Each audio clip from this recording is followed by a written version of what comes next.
नमस्कार, मैं हूं प्रखर श्रीवास्तव। हमारे खास कार्यक्रम पूरा सच में आपका स्वागत है। और खबरों की दुनिया में पूरा सच बहुत जरूरी होता है, क्योंकि झूठ से भी खतरनाक होता है अधूरा सच, और उसी तरह खतरनाक होती है अधूरी खबर।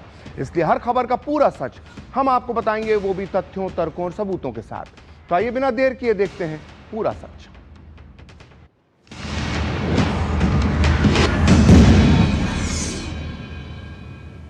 तो नेता प्रतिपक्ष राहुल गांधी आए दिन विदेश यात्राएं करते रहते हैं। उनकी इन कुछ यात्राओं की जानकारी सार्वजनिक रहती है, तो कुछ विदेश यात्राएं वो गुपचुप तरीके से करते हैं। इसके अलावा वो अक्सर अपनी विदेश यात्राओं में विवादित बयान भी देते रहते हैं।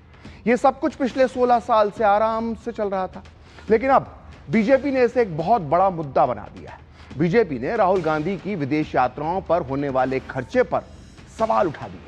इसलिए आज पूरा सच में हम आपको राहुल गांधी की यात्राओं पर खर्च होने वाले करोड़ों रुपए का बही खाता बताएंगे, और यह जानने की कोशिश करेंगे कि आखिर राहुल गांधी की इन विदेश यात्राओं को स्पॉन्सर कौन करता है।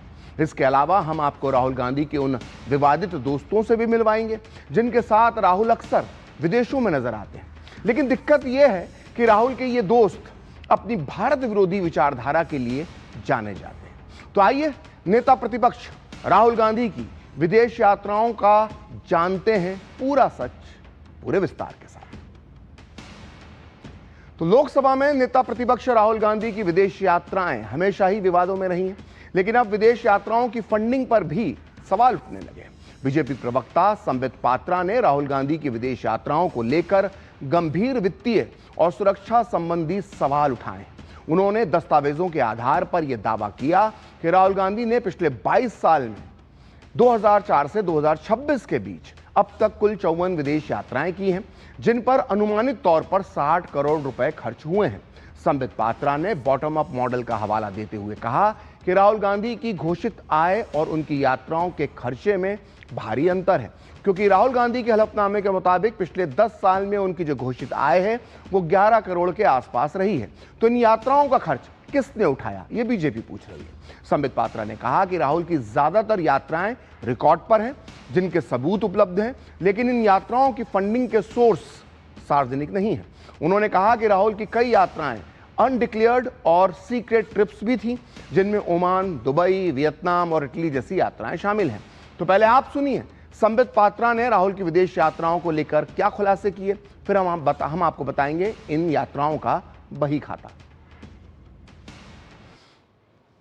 अभी तक जो डिक्लेयर्ड है और पब्लिक डोमेन में आया है, उस सब को काउंट करके 54 फॉरेन ट्रिप्स बनता है।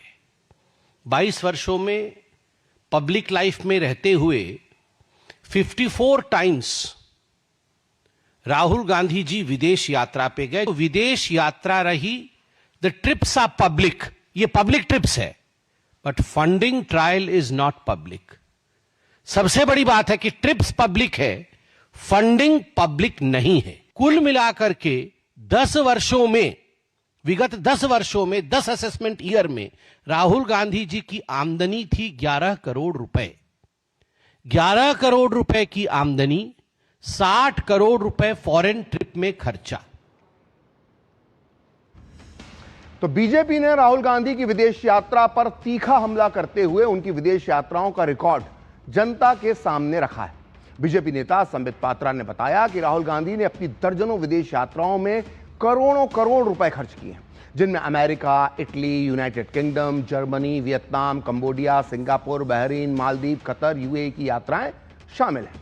पात्रा का आरोप है कि राहुल ने अपनी आय से कहीं ज्यादा पैसा अपनी विदेश यात्राओं में खर्च कर दिया है। आइए अब हम आपको बताते हैं कि बीजेपी ने यात्रा और खर्च को लेकर क्या क्या आरोप लगाए हैं। तो राहुल गांधी ने 2004 से लेकर 2026 के बीच 22 साल में 54 यानी 54 विदेश यात्राएं की, ऐसा बीजेपी का आरोप है। बीजेपी का आरोप यह भी है कि राहुल ने इन यात्राओं का अनुमानित जो खर्च है इन यात्राओं पर जो हुआ है वो करीब करीब 60 करोड़ रुपए है। बीजेपी ने दावा किया है कि राहुल गांधी की 2013 से 2023 के बीच घोषित आय जो थी, जो उन्होंने चुनावी हलफनामे के आधार पर बताया है, वो 11 करोड़ रुपए के आसपास है। ऐसे में बीजेपी ये सवाल उठा रही है कि आखिर राहुल ने अपनी इन विदेश यात्राओं में अपनी कुल कमाई से 5 गुना ज्यादा रुपया आखिर कैसे खर्च कर दिया? मिसाल के तौर पर राहुल गांधी की साल 2014-15 में जो कुल कमाई थी उस साल वो 86 लाख थी, लेकिन विदेश यात्रा में उसी साल 4.5 करोड़ रुपए खर्च कर दिए। इसी तरह 2017-18 में राहुल की कमाई उस साल 1 करोड़ 20 लाख के आसपास थी, लेकिन उसी साल विदेश यात्रा में उन्होंने 6 करोड़ रुपए खर्च कर दिए। इसी तरह से बीजेपी ने साल दर साल राहुल की कुल कमाई और विदेश यात्रा में हुए खर्च का विवरण दिया है, जो करीब करीब उनकी कुल आय से 5 गुना ज्यादा है। तो राहुल गांधी की भारी भरकम विदेश यात्राओं पर जो आरोप बीजेपी ने लगाए हैं वो सिर्फ राजनीतिक नहीं है, बल्कि बीजेपी ने इसे लेकर कई कानूनी सवाल भी उठाए हैं। बीजेपी का कहना है कि राहुल अपनी इन विदेश यात्राओं में नियमों का उल्लंघन किया है उन्होंने। मिसाल के तौर पर बीजेपी ने FCRA कानून का हवाला देते हुए पूछा है कि यदि ये यात्राएं विदेश से प्रायोजित थी, स्पॉन्सर्ड थी, तो क्या इनके लिए गृह मंत्रालय से पूर्व अनुमति ली गई थी? देखिए, असल में पहले यह समझना होगा कि अगर फॉरेन की कोई एजेंसी आपको फंड कर रही है तो देश का कानून क्या कहता है। तो इस मामले में देश का कानून यानी फॉरेन कंट्रीब्यूशन रेगुलेशन एक्ट, जिसको हम FCRA कहते हैं, उसके सेक्शन 6 में किसी भी सांसद या विधायक को या किसी जज को या किसी सरकारी अधिकारी को गृह मंत्रालय से पूर्व अनुमति लेना पड़ता है विदेशी फंड के लिए, जिसमें यह भी उसे बताना होता है कि कौन फंडिंग कर रहा है। बीजेपी का सवाल है कि अगर राहुल ने पूर्व अनुमति ली थी तो वो तारीख और फाइल संख्या के साथ सामने आए और जनता को बताएं, और अगर अनुमति नहीं ली थी तो किस वैधानिक आधार पर इस मेहमान नवाजी को उन्होंने विदेशों में स्वीकार किया। बीजेपी ने अपने आरोप में आयकर अधिनियम 1961 का भी हवाला दिया है। बीजेपी ने पूछा है कि अगर यह व्यक्तिगत खर्च था, यानी ये पर्सनल खर्चा था, तो आय और खर्च के बीच के अंतर का खुलासा क्यों नहीं किया गया। यानी इसे ऐसे समझिए कि अगर राहुल गांधी अपने पर्सनल खर्चे पर फॉरेन ट्रिप पर जाते हैं तो अपने इनकम टैक्स में इसका खुलासा उन्होंने किया है या नहीं, क्योंकि यह आय से अधिक खर्च का मामला है। आय है 11 करोड़ और खर्चा है 60 करोड़। इनकम टैक्स एक्ट 1961 का सेक्शन 69A कहता है कि अगर किसी व्यक्ति की विदेश यात्रा फॉरेन फंडेड नहीं है और उसने स्वयं खर्चा किया है तो उसे उसका पूरा डिस्क्लोजर करना ही होगा, और ऐसी स्थिति में टैक्स लायबिलिटी और पेनल्टी भी लागू हो सकती है। बीजेपी ने अपने आरोपों में ब्लैक मनी एक्ट 2015 का भी उल्लेख किया है और यह पूछा है कि क्या विदेश में अज्ञात उपहार या फंडिंग स्वीकार की गई है। दरअसल इस कानून में अगर बाहर जाकर, इस कानून में अगर हम बाहर विदेश में जाकर कोई गिफ्ट लेते हैं या फिर आपके ऊपर कोई अनडिस्क्लोज तरीके से पैसा खर्च करता है विदेश यात्रा के दौरान, तो ब्लैक मनी एक्ट 2015 भी आपके ऊपर लग सकता है। इसके अलावा बीजेपी ने राहुल की विदेश यात्राओं में होने वाले सुरक्षा उल्लंघन का भी मुद्दा उठाया है। बीजेपी ने सुरक्षा एजेंसी CRPF के पत्रों का हवाला देते हुए आरोप लगाया कि राहुल गांधी ने दिसंबर 2024 से सितंबर 2025 के बीच हुई 6 अनडिक्लेयर्ड विदेशी यात्राओं के दौरान कई बार येलो बुक प्रोटोकॉल का उल्लंघन किया और जो सुरक्षा कवर है, जो सुरक्षा चक्र है, उसके बिना यात्रा की। बीजेपी ये भी पूछ रही है कि रिप्रेजेंटेशन ऑफ पीपल्स एक्ट के सेक्शन 29C के अनुसार अगर कोई राजनीतिक पार्टी अपने नेता को विदेश भेजती है तो उस खर्च का विवरण पार्टी को ऑडिटिंग के लिए इलेक्शन कमीशन ऑफ इंडिया को भेजना होता है।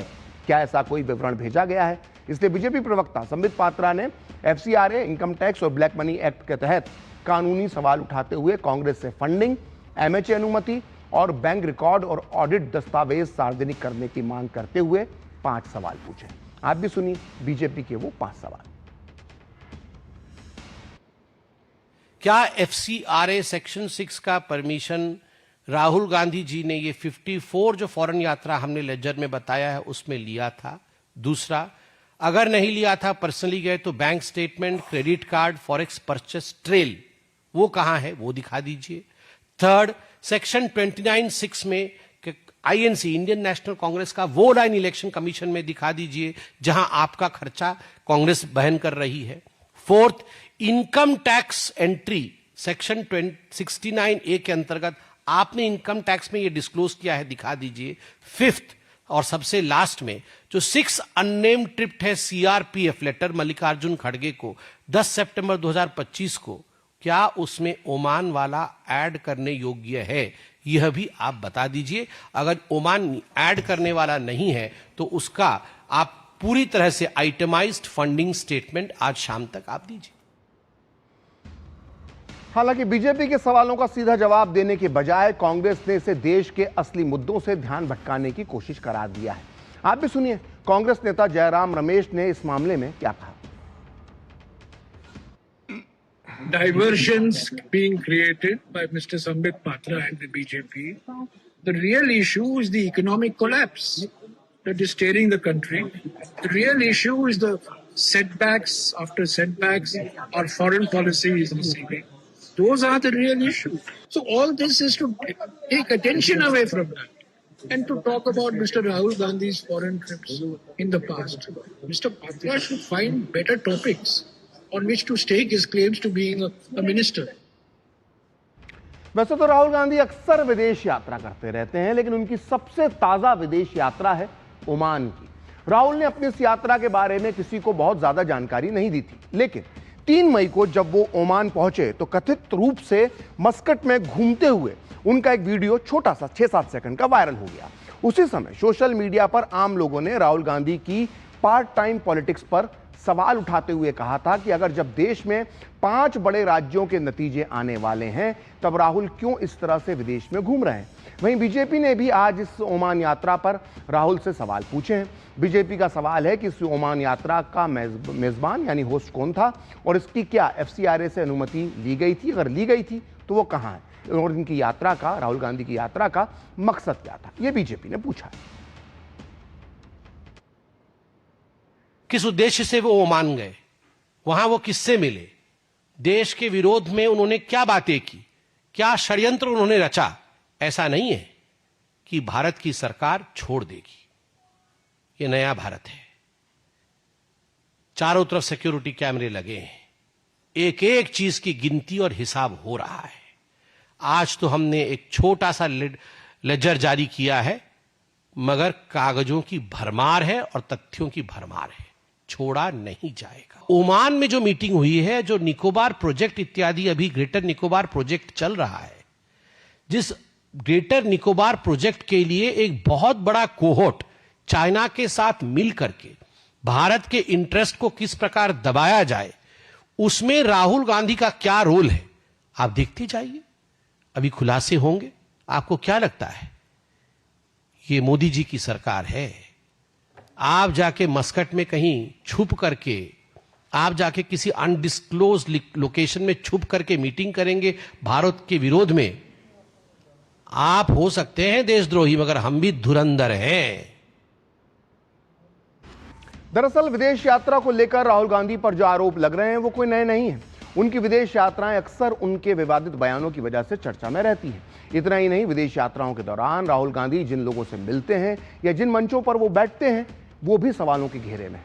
बीजेपी अक्सर उन पर यह आरोप लगाती है कि राहुल गांधी अपनी विदेश यात्राओं के दौरान भारत विरोधी मानसिकता रखने वाले लोगों से मिलते हैं। देखिए, राहुल गांधी ने जिन विवादित लोगों से मुलाकात की है उनमें से ये लोग कुछ खास है जो आपकी स्क्रीन पर दिखाई दे रहे हैं।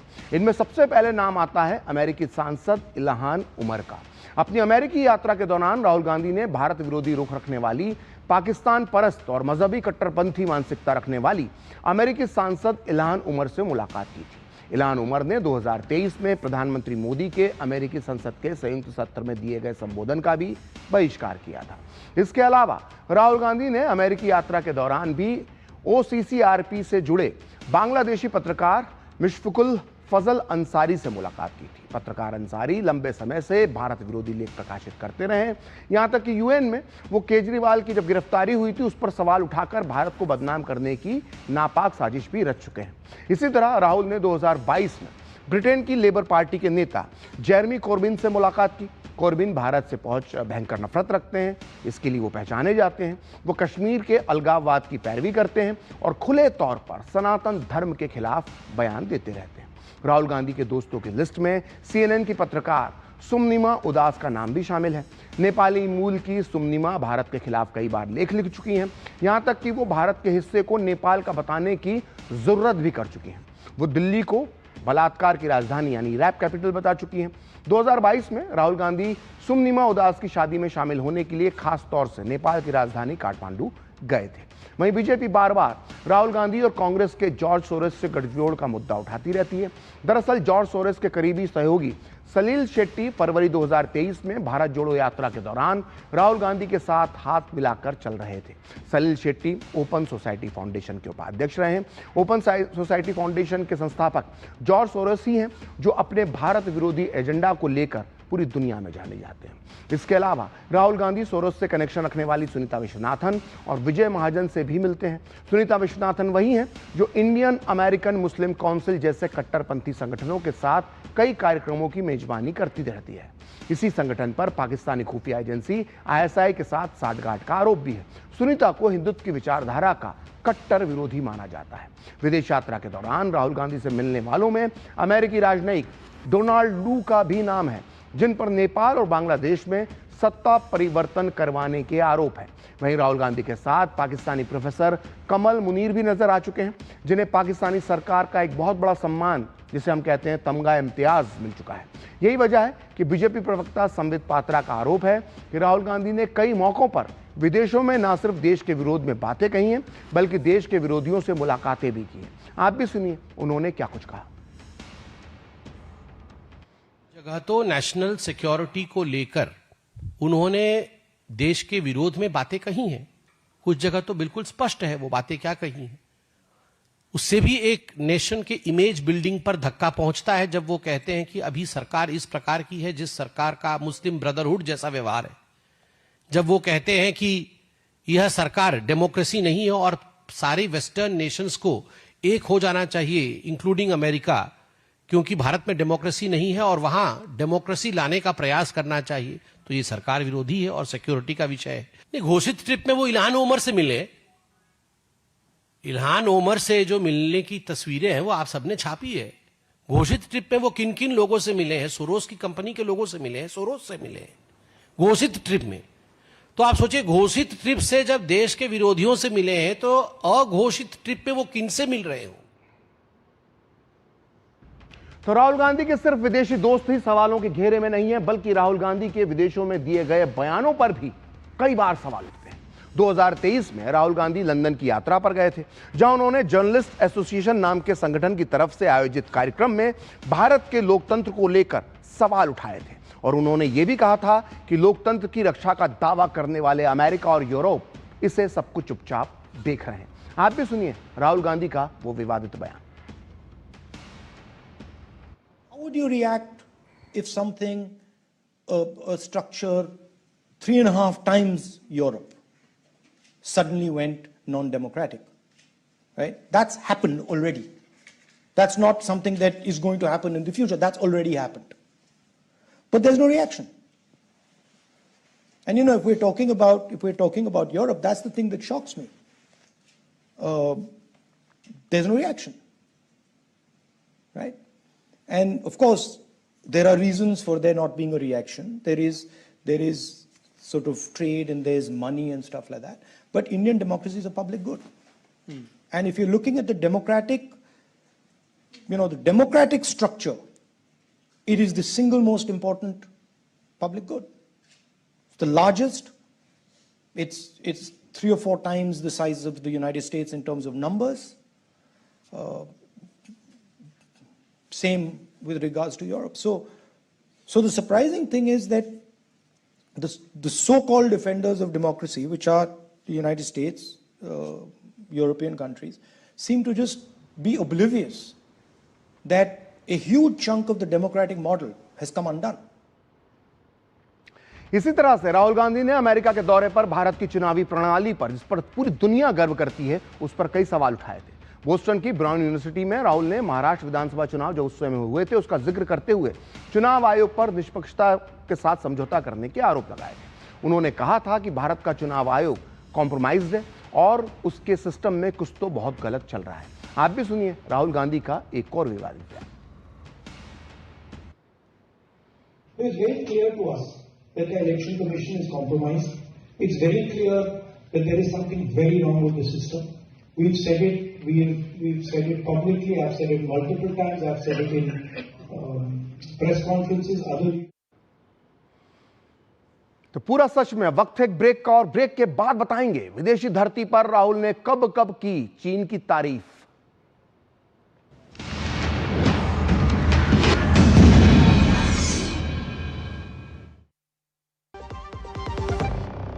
घिसते तोड़ते कुटते गिरते नानी दादी का नाम याद आता है। हमको तो एक ही नाम याद आता है, NDH शाही पनीर मसाला। पनीर हो गया मस्त बना डाला। NDH का असली शाही पनीर मसाला। वो असली मसाले सच सच NDH। सर हमने भी म्यूचुअल फंड्स में SIP शुरू कर दी है। पर मार्केट की समझना बाउंसर जा रही है। आप कैसे कर लेते हो? मैं धीरज को अपने साथ रखता हूँ। म्यूचुअल फंड्स में लॉन्ग टर्म गोल पे फोकस करो और SIP करते वक्त धीरज को अपने साथ रखो, तो लॉन्ग टर्म से फोकस हटाने का नहीं। और म्यूचुअल फंड है सही। म्यूचुअल फंड निवेश बाजार जोखिमों के अधीन है। योजना से जुड़े सभी दस्तावेजों को ध्यान से पढ़ें। जब धरती चीर कर निकलता है लोहे का पत्थर और मिलता है मोंगिया के जोश से, फिर तपता है, पिघलता है और बनता है फौलाद। अब होता है सरिया सारी खूबियों के साथ। मोंगिया स्टील, मजबूत देश का मजबूत सरिया। मास्टर जी नमस्ते, 2 ड्रेसेस बनानी है, ठीक है? ऐसा कुछ। लेकिन मास्टर जी 4 दिन में पार्टी है, बन जाएगी ना पक्का? हो जाएगा। कैसे? फैशन चेंजेस हमेशा, उषा हमेशा। गोल्डी छोले मसाले, जहाँ जाए रिश्ते बनाए। गोल्डी लाए हैं फ्रेश लॉक टेक्नोलॉजी, जो रखे मसालों को हर समय fresh.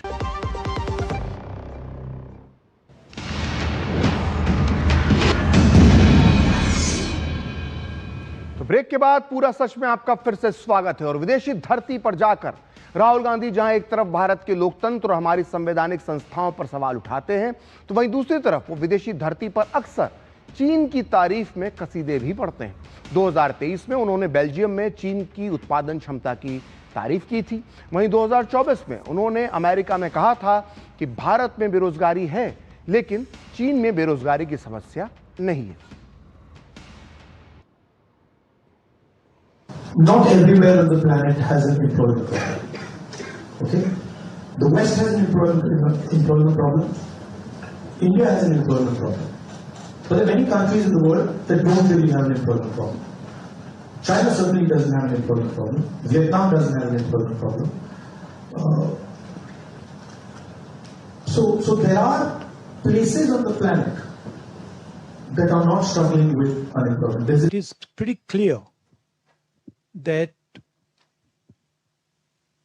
China is proposing a particular view, a particular vision of the planet. And one of the reasons they are able to do that is because they have become a center of global production. तो फिलहाल वक्त है एक break का और break के बाद भी पूरा सच जारी रहेगा।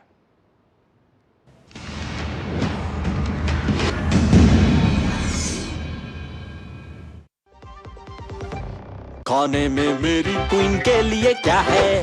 किंग मटर पनीर, किंग बैगन भरता, king veg pulao, king palak paneer kofta. ये सब किंग क्यों?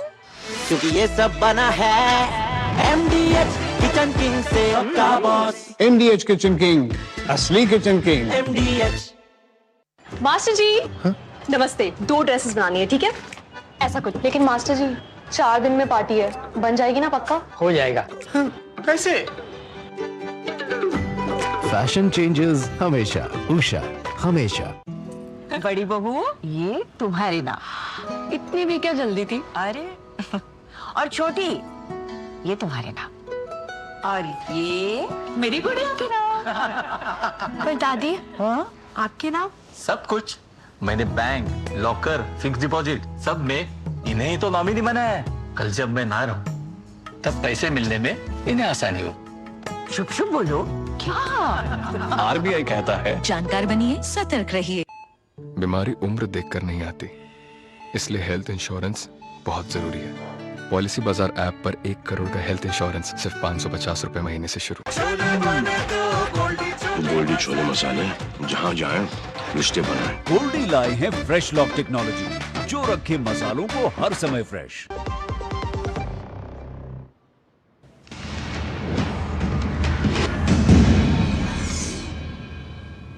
तो आज पूरा सच में इतना ही। मुझे और मेरी पूरी टीम को दीजिए अनुमति। नमस्कार।